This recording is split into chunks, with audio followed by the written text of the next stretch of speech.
Star ನಟರು ಆದಮೇಲೆ ಅವ್ರಿಗೆ ಸಹಜವಾಗಿ ತಮ್ಮದೇ ಆಗಿರ್ತಕ್ಕಂಥ ಒಂದಿಷ್ಟು ರೀತಿ ನೀತಿಗಳು ಬದಲಾಗ್ತವೆ.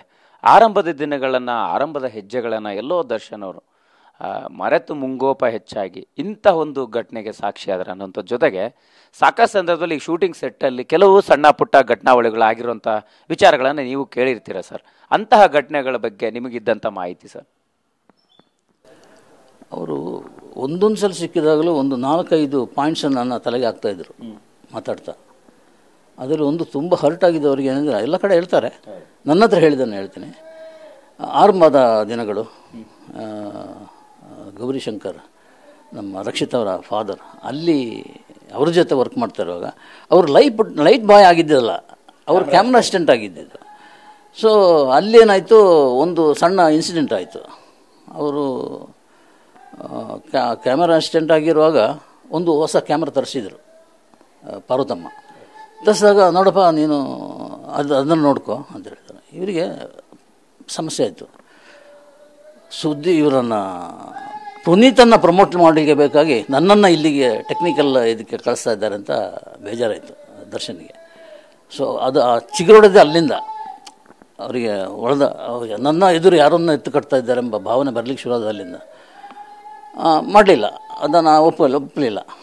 ಆಮೇಲೆ 1 by 1 ಬಂತು. ಯಾವುದು ಸೀರಿಯಲ್ನಲ್ಲಿ ಆ್ಯಕ್ಟ್ ಮಾಡಿದರು, ಮಹಾಭಾರತ, ಅಂಬಿಕಾ ಸೀರಿಯಲ್ನಲ್ಲಿ ಎಸ್ ನಾರಾಯಣೆಲ್ಲ ಅವಕಾಶ ಕೊಟ್ಟರು, ಮೆಜೆಸ್ಟಿಕ್, ಕರಿಯ, ಹೀಗೆ ಮಾಡ್ತಾ ಬಂದರು.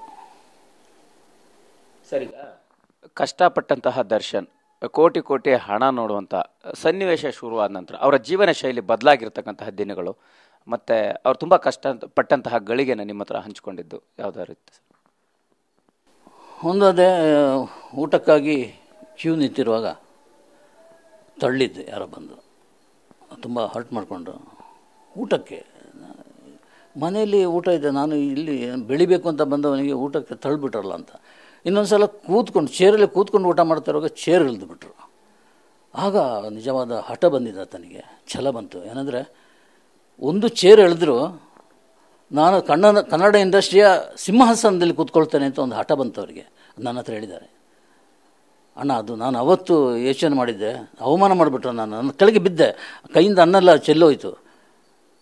ಆವಾಗಲೇ ನನಗೆ ಒಂದು ಹಠ ಬಂದಿದ್ದು, ನಾನು ಏನಾದರೂ ಆಗಬೇಕಿಲ್ಲ ಅಂತೇಳಿ. ಅಲ್ಲಿಂದ ಮತ್ತೆ ಹಿಂದೆ ನೋಡಲಿಲ್ಲ. ಮೆಜೆಸ್ಟಿಕ್, ಕರಿಯ, 1 by 1 ಸಿನಿಮಾ ಬಂತು, ದೊಡ್ಡ ಸ್ಟಾರ್ ಆದರು. ನಾನೇ ಪೊರ್ಕಿಗೆ ಬೇಕಾಗಿ ಅವ್ರ ಹತ್ರ ಹೋದೆ. ಈಗ ಈ ಘಟನೆ ಹೇಳಿದ್ದಾರೆ, ಯಾವ ಸಿನಿಮಾದ ಸನ್ನಿವೇಶ ಆಗಿತ್ತು ಅನ್ನೋದು? ಅದು ಹೇಳಿಲ್ಲ ಸರ್. ಈಗ ದರ್ಶನ್ ಅವ್ರಿಗೆ ಹೇಳಿದ್ರಿ, ಅಂದರೆ ಪಾರ್ವತಮ್ಮನವರು ಒಂದು ಟೆಕ್ನಿಕಲಿ ಏನು ಕ್ಯಾಮ್ರಾ ತಂದಿದ್ರು, ಅದನ್ನು ಕಲಿಬೇಕಂತ ಅವ್ರಿಗೆ ಸಜೆಸ್ಟ್ ಮಾಡಿದಾಗ ಇಂಥದ್ದು ಅವ್ರ ಮನಸ್ಸಲ್ಲಿ ಒಂದು ಬೇರೆ ಥರದ ಭಾವನೆ ದೊಡ್ಡ ಮನೆ ಮೇಲೆ ಮೂಡ್ತೀವಿ ಅನ್ನೋದು. ಈ ದೊಡ್ಡ ಮನೆಯ ವಿಚಾರವಾಗಿ ದರ್ಶನ್ ಅವರು ಕೆಲವು ಸರಿ ಬಹಿರಂಗವಾಗಿ ಮಾತನಾಡುವಂಥ ಸಂದರ್ಭ, ಕೊಟ್ಟಂಥ ಹೇಳಿಕೆಗಳು, ಅದೆಲ್ಲ ಕೂಡ ಬೇರೆ ಬೇರೆ ರೀತಿಯ ಚರ್ಚೆ ಕಾರಣ ಆಗ್ತಾ ಇತ್ತಲ್ಲ, ಅದನ್ನು ಹೆಂಗೆ ಅಂತ? ಅದು ಒಂದು ನಾವು ಜರ್ನಲಿಸ್ಟ್ಗಳು ಅದನ್ನು ಸ್ವಲ್ಪ ದೊಡ್ಡದು ಮಾಡ್ತಾಯಿದ್ವಿ, ದೊಡ್ಡ ಬೇರೆ ರೀತಿ ಆ್ಯಂಗಲ್ನಲ್ಲಿ ರೋಚಕವಾಗಿ ಬರೆಯುವಂಥದ್ದು, ರೋಚಕವಾಗಿ ತೋರಿಸುವಂಥದ್ದು ಮಾಡ್ತಾಯಿದ್ವಿ. ಇನ್ನೊಂದು, ಹೌದು, ಆತ ಹೇಳಿದ್ದು ನಿಜ, ನಾವು ಕಣ್ಣಾರೆ ಕಂಡಿರೋದು. ಅದು ನನ್ನ ಹತ್ರನೂ ಲ್ಯಾಬ್ ಮಗದಿಂದಿದೆ, ಪುನೀತ್ ಅಂತದಿದೆ. ಈಗ ನಮ್ಮ ಇಬ್ಬರಲ್ಲಿ ಬಿಟ್ಟರೆ ಯಾರಿಗೂ ಇಲ್ಲ ಅಂತೇಳಿ ಒಂದು ಛಲದಿಂದ ಹೇಳಿರೋ ಮಾತು, ಅದೆಲ್ಲ ನಿಜ.